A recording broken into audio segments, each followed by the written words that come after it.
మొన్న సాయంత్రం వీళ్ళు ఊరికి వెళ్ళారు హైదరాబాద్. నిన్న కూడా బాగానే ఉండే అంతా.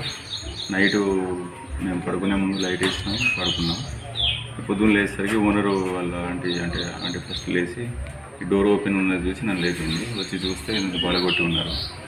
తర్వాత నేను డయల్ 100 చేసి చెప్పిన పోలీస్ వాళ్ళు వచ్చి ఇప్పుడు ఫింగర్ ప్రింట్ డిపార్ట్మెంట్ వాళ్ళు వచ్చి ఇప్పుడు చెక్ చేస్తున్నారు. అది 46,000 ప్లస్ 1 తులం గోల్డ్ అని చెప్పేసి అంటున్నారు. వాళ్ళు వస్తున్నారు హైదరాబాద్ నుంచి. నేను ఇన్ఫామ్ చేసిన వాళ్ళకు కూడా వస్తున్నారు.